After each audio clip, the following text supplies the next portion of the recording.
Welcome students. B.Ed semester 1 paper 6th library and art in education ਦਾ ਹੈ। ਉਹਦੇ ਵਿੱਚ ਅਸੀਂ ਇਸ ਤੋਂ ਪਹਿਲਾਂ ਜਿਹੜਾ ਟੌਪਿਕ ਕਰ ਚੁੱਕੇ ਹਾਂ ਉਹ ਹੈ meaning of library and objectives of library. ਅੱਜ ਦਾ ਜਿਹੜਾ ਆਪਣਾ ਟੌਪਿਕ ਹੈ ਉਹ ਹੈ ਇੰਪੋਰਟੈਂਸ ਆਫ ਲਾਇਬ੍ਰੇਰੀ। ਅੱਜ ਦੇ ਇਸ ਟੌਪਿਕ ਦੇ ਵਿੱਚ ਅਸੀਂ ਲਾਇਬ੍ਰੇਰੀ ਦਾ ਕੀ ਮਹੱਤਵ ਹੈ ਉਹਦੇ ਬਾਰੇ ਗੱਲ ਕਰਾਂਗੇ। ਸਭ ਤੋਂ ਪਹਿਲਾਂ ਜਿਹੜੀ ਮੇਨ ਚੀਜ਼ ਆ ਸਮਝਣ ਵਾਲੀ, ਲਾਇਬ੍ਰੇਰੀ ਦੇ ਵਿੱਚ ਹੁੰਦਾ ਕੀ ਹੈ, ਇਹਨੂੰ ਅਸੀਂ ਲਾਇਬ੍ਰੇਰੀ ਮੰਨ ਕੇ ਚੱਲ ਰਹੇ ਹਾਂ। ਬੁੱਕਸ ਜ਼ਰੂਰੀ ਨੇ, ਰੀਡਰ ਮੀਨਸ ਪੜ੍ਹਨ ਵਾਲੇ, ਅਤੇ ਇੰਪਲੋਈ ਜਿਨ੍ਹਾਂ ਨੇ ਉੱਥੇ ਕੰਮ ਕਰਨਾ ਹੈ। ਇਹ ਤਿੰਨੋਂ ਚੀਜ਼ਾਂ ਜ਼ਰੂਰੀ ਨੇ ਲਾਇਬ੍ਰੇਰੀ ਦੇ ਵਿੱਚ।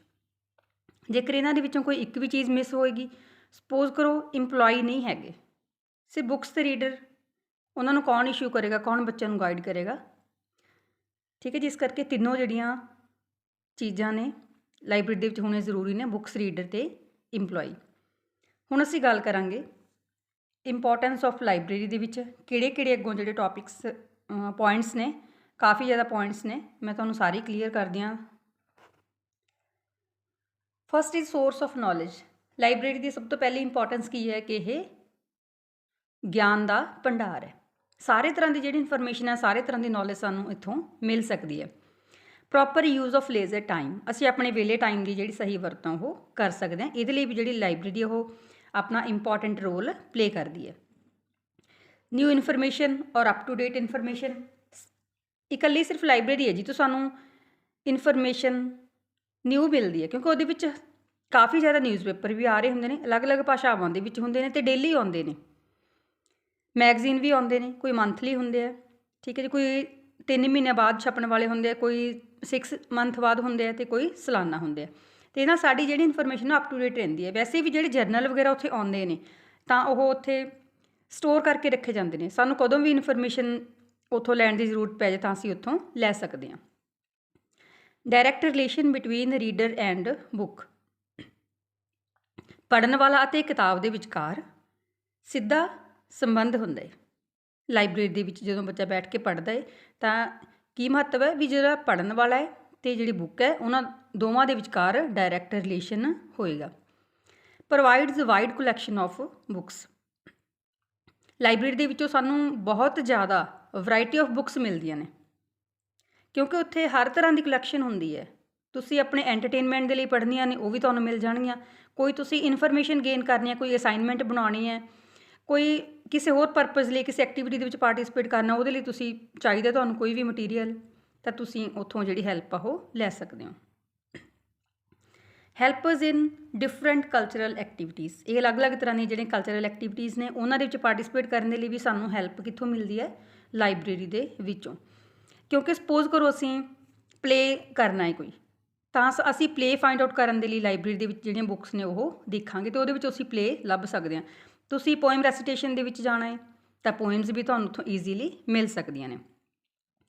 ਇਟ ਪ੍ਰਜ਼ਰਵਸ ਹਿਸਟਰੀ, ਇਹ ਨਾਲ ਸਾਡਾ ਜਿਹੜਾ ਇਤਿਹਾਸ ਹੈ ਉਹ ਵੀ ਸੰਭਾਲ ਕੇ ਰੱਖਿਆ ਜਾਂਦਾ ਹੈ। ਪੁਰਾਣੀਆਂ ਹਿਸਟਰੀ ਦੇ ਨਾਲ ਰਿਲੇਟਡ ਜਿਹੜੀਆਂ ਕਿਤਾਬਾਂ ਨੇ ਸਾਨੂੰ ਲਾਇਬ੍ਰੇਰੀ ਦੇ ਵਿੱਚੋਂ ਈਜ਼ੀਲੀ ਅਵੇਲੇਬਲ ਹੋ ਸਕਦੀਆਂ ਨੇ। ਨੈਕਸਟ ਹੈ ਇਨਕਰੇਜਸ ਔਰ development of reading habits. Library ਦਾ ਅਗਲਾ ਜਿਹੜਾ ਸਭ ਤੋਂ ਮੇਨ ਅਸੀਂ ਇੰਪੋਰਟੈਂਸ ਦੀ ਗੱਲ ਕਰਦੇ ਹੋਏ ਹੈ ਕਿ ਇਹਦੇ ਨਾਲ ਬੱਚਿਆਂ ਦੇ ਵਿੱਚ ਜਿਹੜੀਆਂ ਰੀਡਿੰਗ ਦੀਆਂ ਹੈਬਿਟਸ ਨੇ ਉਹ ਪੈਦਾ ਹੁੰਦੀਆਂ ਨੇ, ਪੜ੍ਹਨ ਦੀਆਂ ਆਦਤਾਂ ਦਾ ਵਿਕਾਸ ਹੁੰਦਾ ਹੈ। Good preparation for competitive exams, ਕਿਸੇ ਵੀ ਕੰਪੀਟੀਟਿਵ ਐਗਜ਼ਾਮ ਦੇ ਲਈ ਪ੍ਰੈਪਰੇਸ਼ਨ ਕਰਨੀ ਹੈ ਤਾਂ ਪੁਰਾਣੇ ਜਿੰਨੇ ਵੀ ਜੀਕੇ ਨਾਲ ਰਿਲੇਟਡ ਬੁੱਕਸ ਨੇ ਸਾਰੀਆਂ ਅਵੇਲੇਬਲ ਹੋਣਗੀਆਂ, ਅਤੇ ਜਿਹੜੀ ਅਪ ਟੂ ਡੇਟ ਇਨਫੋਰਮੇਸ਼ਨ ਚਾਹੀਦੀ ਉਹ ਵੀ ਤੁਹਾਨੂੰ ਲਾਇਬ੍ਰੇਰੀ ਦੇ ਵਿੱਚੋਂ ਮਿਲ ਜਾਏਗੀ। ਇਸ ਕਰਕੇ ਬਹੁਤ ਵਧੀਆ ਤਰੀਕੇ ਨਾਲ ਜਿਹੜੇ ਕੰਪੀਟੀਟਿਵ ਐਗਜ਼ਾਮਸ ਨੇ ਉਹਨਾਂ ਦੀ ਪ੍ਰੈਪਰੇਸ਼ਨ ਕੀਤੀ ਜਾ ਸਕਦੀ ਹੈ। ਹੈਲਪਰਸ ਇਨ ਰਿਸਰਚ ਵਰਕ, ਕੋਈ ਵੀ ਰਿਸਰਚ ਕਰਨੀ ਹੈ ਤੁਸੀਂ ਨੇ, ਕੋਈ ਐਮਫਿਲ ਜਾਂ PhD ਕਰ ਰਹੇ ਨੇ, ਆਪਣੇ ਥੀਸਿਸ ਨੂੰ ਰੈਡੀ ਕਰਨ ਦੇ ਲਈ ਲਾਇਬ੍ਰੇਰੀ ਦੇ ਵਿੱਚੋਂ ਜਿਹੜਾ ਬਹੁਤ ਸਾਰਾ ਮਟੀਰੀਅਲ ਹੈ ਉਹ ਮਿਲ ਸਕਦਾ ਹੈ। ਲਾਇਬ੍ਰੇਰੀ ਐਕਸਪੈਂਡਸ ਐਂਡ ਡਿਸੈਮੀਨੇਟ ਦਾ ਨੌਲੇਜ, ਜਿਹੜੀ ਲਾਇਬ੍ਰੇਰੀ ਹੈ ਉਹ ਨੌਲੇਜ ਨੂੰ ਐਕਸਪੈਂਡ ਕਰਦੀ ਹੈ। ਐਕਸਪੈਂਡ ਕਰਨਾ ਹੁੰਦਾ ਉਹਨੂੰ ਵਧਾਉਂਦੀ ਹੈ, ਡਿਸੈਮੀਨੇਟ ਕਰਨਾ ਹੁੰਦਾ ਉਹਨੂੰ ਸਾਰਿਆਂ ਤੱਕ ਪਹੁੰਚਾਉਂਦੀ ਹੈ, ਬਿਖੇਰਦੀ ਹੈ। ਇਸ ਕਰਕੇ ਲਾਇਬ੍ਰੇਰੀ ਦੀ ਹੋਰ ਇੰਪੋਰਟੈਂਸ ਕੀ ਹੈ ਕਿ ਇਹ ਜਿਹੜੀ ਨੌਲੇਜ ਹੈ ਉਹਨੂੰ ਵਧਾਉਂਦੀ ਹੈ ਅਤੇ ਸਾਰਿਆਂ ਤੱਕ ਪਹੁੰਚਾਉਣ ਦਾ ਕੰਮ ਵੀ ਕਰਦੀ ਹੈ। Library supplements classroom teaching. ਹੁਣ ਬੱਚੇ ਨੇ ਕਲਾਸਰੂਮ ਦੇ ਵਿੱਚ ਦੇਖੋ ਪੜ੍ਹਿਆ, ਉਹਨਾਂ ਰਿਲੇਟਡ ਹੋਰ ਮਟੀਰੀਅਲ ਚਾਹੀਦਾ ਬੱਚੇ ਨੂੰ, ਤਾਂ ਲਾਇਬ੍ਰੇਰੀ ਦੀ ਹੈਲਪ ਦੇ ਨਾਲ ਬੱਚਾ ਉਹਨੂੰ ਹੋਰ ਕਵਰ ਕਰ ਸਕਦਾ ਹੈ ਆਪਣੇ ਟੌਪਿਕ ਨੂੰ। ਇਸ ਕਰਕੇ ਇਹ ਵੀ ਲਾਇਬ੍ਰੇਰੀ ਸਪਲੀਮੈਂਟ ਹੁੰਦਾ ਪੂਰਕ, ਜੋ ਅਸੀਂ ਕੰਮ ਕਰ ਰਹੇ ਹਾਂ ਉਹਦੇ ਬਰਾਬਰ ਦੀ ਜਿਹੜਾ ਰੋਲ ਹੈ ਉਹ ਲਾਇਬ੍ਰੇਰੀ ਪਲੇ ਕਰਦੀ ਹੈ। ਪਰਸਨੈਲਿਟੀ ਡਿਵੈਲਪਮੈਂਟ, ਜਿਹੜੀ ਲਾਇਬ੍ਰੇਰੀ ਹੈ ਉਹਦੇ ਵਿੱਚ ਵੱਖ-ਵੱਖ ਤਰ੍ਹਾਂ ਦੀਆਂ ਬੁੱਕਸ ਹੁੰਦੀਆਂ ਨੇ। ਸ਼ਹੀਦ ਭਗਤ ਸਿੰਘ ਕਹਿ ਲਓ ਤੁਸੀਂ, ਇਹ ਬੱਚੇ ਨੇ ਦੇਖਣਾ ਹੈ ਕਿ ਮੈਂ ਕਿਸ ਤਰ੍ਹਾਂ ਦੀ ਬੁੱਕਸ ਪੜ੍ਹਨੀਆਂ ਨੇ, ਤਾਂ ਉਹਦੇ ਅਕੋਰਡਿੰਗ ਤੁਹਾਨੂੰ ਹਰ ਤਰ੍ਹਾਂ ਦਾ ਜਿਹੜਾ ਮਟੀਰੀਅਲ ਉਹ ਅਵੇਲੇਬਲ ਹੋਏਗਾ। ਸ਼ਹੀਦ ਊਧਮ ਸਿੰਘ ਬਾਰੇ ਤੁਸੀਂ ਜਾਣਕਾਰੀ ਲੈਣਾ ਚਾਹੁੰਦੇ ਹੋ, ਮਹਾਤਮਾ ਗਾਂਧੀ ਹੋ ਗਏ, ਲਾਲਾ ਲਾਜਪਤ ਰਾਏ ਹੈ, ਤਾਂ ਜਿਸ ਤਰ੍ਹਾਂ ਦਾ ਵੀ ਤੁਸੀਂ ਮਟੀਰੀਅਲ ਚਾਹੁੰਦੇ ਹੋ ਆਪਣੀ ਪਰਸਨੈਲਿਟੀ ਨੂੰ ਡਿਵੈਲਪ ਕਰਨ ਦੇ ਲਈ, ਤਾਂ ਤੁਹਾਨੂੰ ਹਰ ਤਰ੍ਹਾਂ ਦਾ ਜਿਹੜਾ ਮਟੀਰੀਅਲ ਉੱਥੇ ਅਵੇਲੇਬਲ ਹੋਏਗਾ। ਸੋਰਸ ਆਫ ਐਂਟਰਟੇਨਮੈਂਟ, ਲਾਇਬ੍ਰੇਰੀ ਦੇ ਵਿੱਚ ਕਹਾਣੀਆਂ ਵਾਲੀਆਂ ਬੁੱਕਸ, ਨਾਵਲ ਹੋ ਗਏ, ਕਵਿਤਾਵਾਂ ਹੋ ਗਈਆਂ, ਇਕਾਂਗੀ, ਜੀਵਨੀਆਂ, ਸਫ਼ਰਨਾਮੇ, ਠੀਕ ਹੈ, ਇਹ ਸਾਰੀਆਂ ਬੁੱਕਸ ਕੀ ਨੇ, ਸਾਡੇ ਐਂਟਰਟੇਨਮੈਂਟ ਦਾ ਸੋਰਸ ਨੇ। ਅਸੀਂ ਇਹਨਾਂ ਸਾਰੀਆਂ ਇੰਨੀਆਂ ਬੁੱਕਸ ਨੂੰ ਇਕੱਠੀਆਂ ਖਰੀਦ ਕੇ ਨਹੀਂ ਰੱਖ ਸਕਦੇ, ਇਸ ਕਰਕੇ ਜਿਹੜੀ ਲਾਇਬ੍ਰੇਰੀ ਹੈ ਉੱਥੇ ਸਾਰਾ ਕੁਝ ਸਾਨੂੰ ਈਜ਼ੀਲੀ ਅਵੇਲੇਬਲ ਵੀ ਹੋ ਜਾਂਦਾ ਹੈ ਅਤੇ ਸਾਡਾ ਐਂਟਰਟੇਨਮੈਂਟ ਵੀ ਕਰਦਾ ਹੈ।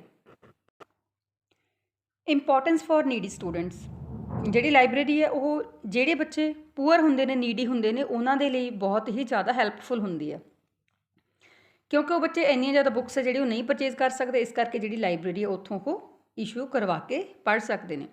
ਇਨਕਰੀਜ਼ਜ਼ ਵੋਕੈਬਲਰੀ, ਇਹਦੇ ਨਾਲ ਜਿਹੜੀ ਸਾਡੀ ਸ਼ਬਦਾਵਲੀ ਹੈ, ਵੋਕੈਬਲਰੀ ਹੈ, ਉਹਦੇ ਵਿੱਚ ਵੀ ਵਾਧਾ ਹੁੰਦਾ ਹੈ, ਕਿਉਂਕਿ ਅਸੀਂ ਨਿਊਜ਼ਪੇਪਰ ਪੜ੍ਹ ਰਹੇ ਹਾਂ, ਮੈਗਜ਼ੀਨ ਪੜ੍ਹ ਰਹੇ ਹਾਂ, ਬੁੱਕਸ ਪੜ੍ਹ ਰਹੇ ਹਾਂ, ਤਰ੍ਹਾਂ ਤਰ੍ਹਾਂ ਦੇ ਜਿਹੜੇ ਸ਼ਬਦ ਨੇ ਸਾਨੂੰ ਨਵੇਂ ਸਿੱਖਣ ਨੂੰ ਮਿਲਦੇ ਨੇ ਅਤੇ ਜਿਹੜੀ ਸਾਡੀ ਸ਼ਬਦਾਵਲੀ ਉਹ ਵੱਧਦੀ ਰਹਿੰਦੀ ਹੈ।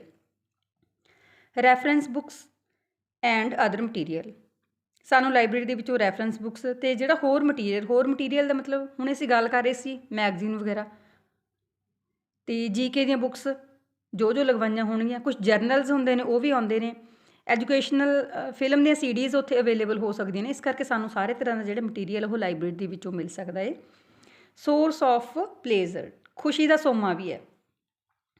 ਲਾਇਬ੍ਰੇਰੀ ਦੇ ਵਿੱਚ ਕਿੰਨਾ ਪੀਸਫੁਲ ਇਨਵਾਇਰਮੈਂਟ ਹੁੰਦਾ ਹੈ ਅਤੇ ਉੱਥੇ ਜਾ ਕੇ ਖੁਸ਼ੀ ਮਿਲਦੀ ਜਦੋਂ ਅਸੀਂ ਪੜ੍ਹਦੇ ਹਾਂ, ਕੌਨਸੈਂਟਰੇਸ਼ਨ ਬਣਦੀ ਹੈ। ਇਸ ਕਰਕੇ ਲਾਇਬ੍ਰੇਰੀ ਕੀ ਹੈ, source of pleasure. Source of religious information, ਕਿਸੇ ਵੀ ਧਰਮ ਦੇ ਨਾਲ ਸੰਬੰਧਿਤ ਤੁਹਾਨੂੰ ਕਿਸੇ ਤਰ੍ਹਾਂ ਦੀ ਇਨਫੋਰਮੇਸ਼ਨ ਚਾਹੀਦੀ ਹੈ ਤਾਂ ਲਾਇਬ੍ਰੇਰੀ ਦੇ ਵਿੱਚ ਹਰ ਧਰਮ ਨਾਲ ਸੰਬੰਧਿਤ ਜਿਹੜੀਆਂ ਬੁੱਕਸ ਨੇ ਉਹ ਤੁਹਾਨੂੰ ਮਿਲ ਜਾਣਗੀਆਂ, ਕਿਉਂਕਿ ਇੰਨੀਆਂ ਜ਼ਿਆਦਾ ਬੁੱਕਸ ਚਾਹੇ ਕਿਸੇ ਵੀ ਧਰਮ ਨੂੰ ਅਸੀਂ ਸੰਬੰਧਿਤ ਹਾਂ ਤਾਂ ਅਸੀਂ ਘਰ ਦੇ ਵਿੱਚ ਖਰੀਦ ਕੇ ਨਹੀਂ ਰੱਖ ਸਕਦੇ, ਬਟ ਲਾਇਬ੍ਰੇਰੀਜ਼ ਕੀ ਨੇ, ਉੱਥੇ ਹਰ ਤਰ੍ਹਾਂ ਦੇ ਧਰਮ ਨਾਲ ਸੰਬੰਧਿਤ ਜਿਹੜੀਆਂ ਬੁੱਕਸ ਨੇ ਉਹ ਤੁਹਾਨੂੰ ਮਿਲ ਜਾਣਗੀਆਂ। It helps in our culture preservation, ਇਹਦੇ ਨਾਲ ਜਿਹੜਾ ਸਾਡਾ ਸੱਭਿਆਚਾਰ ਹੈ ਉਹ ਵੀ ਸੰਭਾਲਿਆ ਜਾਂਦਾ ਹੈ, ਕਿਉਂਕਿ ਸਪੋਜ਼ ਕਰੋ ਅਸੀਂ ਪੁਰਾਣੇ ਪੰਜਾਬ ਬਾਰੇ ਕੋਈ ਜਿਹੜੀ ਜਾਣਕਾਰੀ ਉਹ ਇਕੱਠੀ ਕਰਨੀ ਹੈ ਤਾਂ ਸਾਨੂੰ ਲਾਇਬ੍ਰੇਰੀ ਦੇ ਵਿੱਚੋਂ ਉਹਨਾਂ ਨਾਲ ਜਿਹੜੀਆਂ ਸੰਬੰਧਿਤ ਬਹੁਤ ਸਾਰੀਆਂ ਬੁੱਕਸ ਨੂੰ ਮਿਲ ਜਾਣਗੀਆਂ, ਜਿਹੜੀਆਂ ਕਿ ਸਾਡੇ ਕਲਚਰ ਨੂੰ ਦਰਸਾਉਂਦੀਆਂ ਨੇ ਕਿ ਸਾਡਾ ਪੁਰਾਣਾ ਜਿਹੜਾ ਕਲਚਰ ਸੀ ਉਹ ਕਿਸ ਤਰ੍ਹਾਂ ਦਾ ਸੀ। ਪੰਕਚੁਅਲਿਟੀ, ਇਹਦੇ ਨਾਲ ਪੰਕਚੁਅਲਿਟੀ ਵੀ ਆਉਂਦੀ ਹੈ ਬੱਚਿਆਂ ਦੇ ਵਿੱਚ, ਕਿਉਂਕਿ ਬੱਚੇ ਨੂੰ ਪਤਾ ਕਿ ਮੈਂ ਇਸ ਟਾਈਮ ਉੱਥੇ ਜਾਣਾ ਹੈ, ਇਸ ਟਾਈਮ ਲਾਇਬ੍ਰੇਰੀ ਖੁੱਲ੍ਹੀ ਹੁੰਦੀ ਹੈ ਅਤੇ ਇਸ ਟਾਈਮ ਬੰਦ ਹੋ ਜਾਂਦੀ ਹੈ।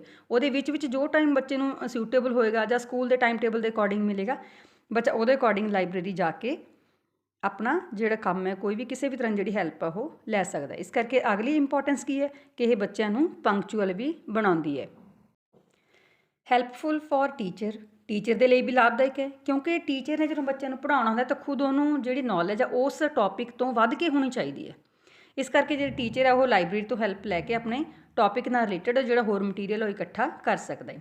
ਅਰੇਂਜਮੈਂਟ ਆਫ ਕਾਸਟਲੀ ਬੁੱਕਸ, ਜਿਹੜੀਆਂ ਕਾਸਟਲੀ ਬੁੱਕਸ ਨੇ ਉਹ ਅਸੀਂ ਫਿਰ ਘਰ ਪਰਚੇਜ਼ ਕਰਕੇ ਦੇਖੋ ਨਹੀਂ ਰੱਖ ਸਕਦੇ, ਇਸ ਕਰਕੇ ਜਿਹੜੀ ਲਾਇਬ੍ਰੇਰੀ ਆ ਉੱਥੋਂ ਅਸੀਂ ਇਹਨਾਂ ਮਹਿੰਗੀਆਂ ਕਿਤਾਬਾਂ ਦੀ ਜਿਹੜੀ ਵੀ ਉੱਥੇ ਕਲੈਕਸ਼ਨ ਹੈ ਉਹਦੇ ਤੋਂ ਹੈਲਪ ਲੈ ਸਕਦੇ ਹਾਂ।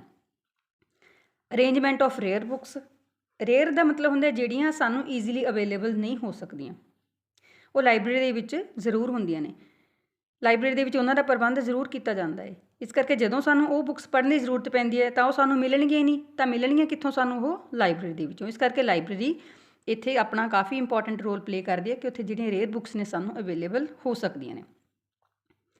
Motivation for learning and thinking, library ਦੀ ਅਗਲੀ ਇੰਪੋਰਟੈਂਸ ਕੀ ਹੈ ਕਿ ਇਹ ਸਾਨੂੰ ਮੋਟੀਵੇਟ ਕਰਦੀ ਹੈ, ਕਾਹਦੇ ਲਈ, ਲਰਨ ਕਰਨ ਦੇ ਲਈ, ਪੜ੍ਹਨ ਦੇ ਲਈ, ਸਿੱਖਣ ਦੇ ਲਈ ਅਤੇ ਥਿੰਕਿੰਗ ਸੋਚਣ ਦੇ ਲਈ, ਕਿਉਂਕਿ ਅਸੀਂ ਅਲੱਗ-ਅਲੱਗ ਤਰ੍ਹਾਂ ਦਾ ਜਦੋਂ ਮਟੀਰੀਅਲ ਪੜ੍ਹਾਂਗੇ ਤਾਂ ਅਸੀਂ ਉਹਦੇ ਤੋਂ ਕੁਛ ਸਿੱਖਾਂਗੇ ਵੀ ਅਤੇ ਸੋਚਾਂਗੇ ਵੀ ਸਪੋਜ਼ ਕਰੋ ਅਸੀਂ ਕੋਈ ਨਾਵਲ ਜਾਂ ਕਹਾਣੀ ਪੜ੍ਹੀ ਤਾਂ ਉਹਦੇ ਵਿੱਚ ਅਸੀਂ ਦੇਖਾਂਗੇ ਵੀ ਇਹ ਜਿਹੜੀ ਘਟਨਾ ਕਿਉਂ ਵਾਪਰੀ, ਅਸੀਂ ਉਹਦੇ ਬਾਰੇ ਸੋਚਾਂਗੇ। ਮੇਨਟੇਨ ਦ ਡਿਸਿਪਲਿਨ ਅਮੰਗ ਸਟੂਡੈਂਟਸ ਰੀਡਰਸ। ਹੋਰ ਇੰਪੋਰਟੈਂਸ ਇਹ ਹੈ ਕਿ ਇਹ ਬੱਚਿਆਂ ਦੇ ਵਿੱਚ ਜਾਂ ਜਿਹੜੇ ਹੋਰ ਨੇ ਪੜ੍ਹਨ ਵਾਲੇ ਪਾਠਕ ਨੇ ਡਿਸਿਪਲਿਨ ਮੇਨਟੇਨ ਕਰਦੀ ਹੈ, ਕਿਉਂਕਿ ਕਲਾਸਰੂਮ ਦੇ ਵਿੱਚ ਵੀ ਪ੍ਰੋਪਰ ਡਿਸਿਪਲਿਨ ਕਈ ਵਾਰ ਨਹੀਂ ਮੇਨਟੇਨ ਹੁੰਦਾ।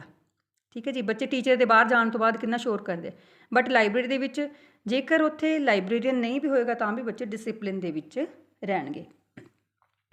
ਸਟੂਡੈਂਟਸ, ਮੈਂ ਉਮੀਦ ਕਰਦੀ ਹਾਂ ਕਿ ਤੁਸੀਂ ਇਸ ਵੀਡੀਓ ਦੇ ਜਿਹੜੇ ਪੁਆਇੰਟਸ ਨੇ ਉਹਨਾਂ ਨੂੰ ਸਹੀ ਤਰੀਕੇ ਨਾਲ ਸਮਝ ਲਿਆ ਹੋਏਗਾ। ਨੈਕਸਟ ਮੈਂ ਇਹਦੇ ਨਾਲ ਵੀ ਤੁਹਾਨੂੰ ਜਿਹੜੀਆਂ ਵੀਡੀਓਜ਼ ਨੇ ਉਹ ਮੈਂ ਪਾਉਂਦੀ ਰਹੂੰਗੀ।